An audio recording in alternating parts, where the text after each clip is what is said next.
कहानी की शुरुआत होती है आर्खम के एक शांत गांव से, जहां हम लविनिया गार्डनर नाम की एक लड़की को देखते हैं, जो चुपचाप मंत्र पढ़कर जादू टोना कर रही थी। वो ब्रह्मांड की किसी जादुई ताकत को अपनी मां के शरीर से कैंसर हटाने की दुआ मांग रही थी। लेकिन तभी अचानक उसका ध्यान टूट गया, क्योंकि पीछे से एक अनजान आदमी वहां आ पहुंचा। उसने तुरंत माफी मांगी और कहा कि मेरा नाम वॉर्ड है। साथ ही उसने बताया कि वह एक हाइड्रोलॉजिस्ट है, जिसे यहाँ पर एक सर्वे करने के लिए भेजा गया है। खैर, थोड़ी बातचीत के बाद लविनिया अपने घोड़े पर बैठकर वहां से चली गई। घर पहुंचने पर हम उसके माँ बाप नेथन और टेरेसा को देखते हैं। उनकी बातों से पता चलता है कि उनका परिवार हाल ही में शहर छोड़कर यहाँ पर शिफ्ट हुआ था, और दोनों को ही यह शांत जिंदगी बहुत पसंद आ रही थी। उस रात लविनिया का बड़ा भाई बेनी अपने कंप्यूटर पर बिजी था, और तभी अचानक से स्क्रीन अजीब तरीके से ब्लिंक करने लगी। दूसरी तरफ उसका छोटा भाई जैक भी अपने आसपास कुछ अजीब चीजें महसूस कर रहा था। हर गुजरते पल के साथ उसका डर बढ़ता जा रहा था। तभी अचानक आसमान से एक बैंगनी रंग का घूमता हुआ बादल नीचे उतरने लगा। लेकिन उनके माँ बाप इतने बिजी थे कि उन्होंने कुछ ज्यादा ध्यान नहीं दिया। अब जैक धीरे धीरे डरता हुआ अपने कमरे से बाहर निकला, और बाहर आते ही उसकी नजर उनके कुत्ते सैम पर पड़ी, जो पता नहीं कैसे अचानक पहले से काफी ज्यादा खतरनाक लग रहा था। फिर कुछ ही पलों में वह रोशनी पूरे इलाके में तेजी से फैलने लगी। हर तरफ आंखों को चुभने वाली चमक भर गई। फिर अचानक से एक जोरदार धमाका हुआ। उसी वक्त जैक डर के मारे जोर से चीख पड़ा, और उसकी आवाज से पूरे परिवार की नींद टूट गई। सब लोग तुरंत भागते हुए बाहर आए, लेकिन बाहर का मंजर देखते ही उनके होश उड़ गए। उन्होंने देखा कि जमीन के बीच में एक चमकता हुआ पत्थर धंसा हुआ था, और उसमें से बेहद अजीब और गंदी बदबू आ रही थी। लेकिन असली डर तब शुरू हुआ जब उन्होंने जैक को देखा।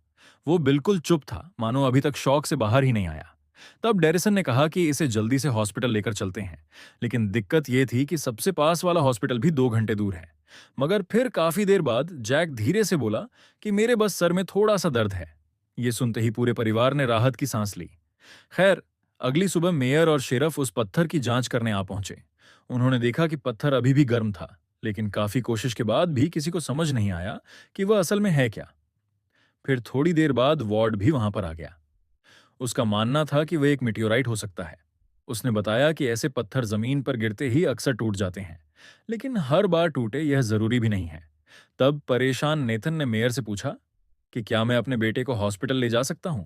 लेकिन मेयर ने ठंडे अंदाज में कहा कि इस इलाके में ज्यादा ऑप्शनों नहीं है।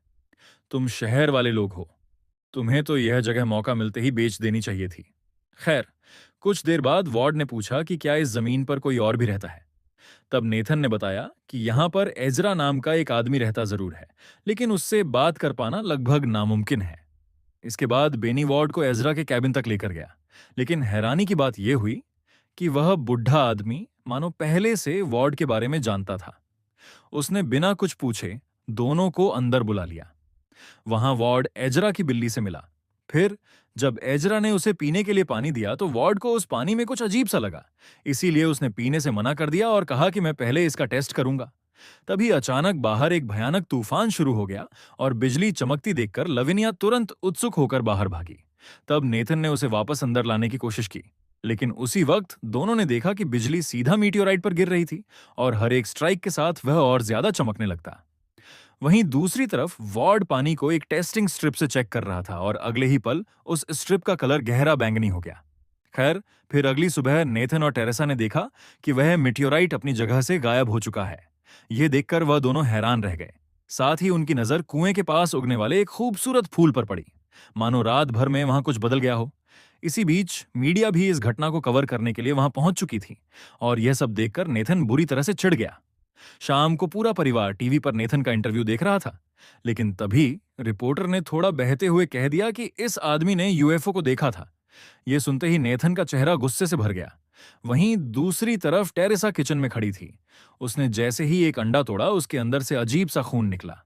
लेकिन अजीब बात यह थी कि उसने इस बात पर ज्यादा ध्यान नहीं दिया। फिर वो गाजर काटने लगी।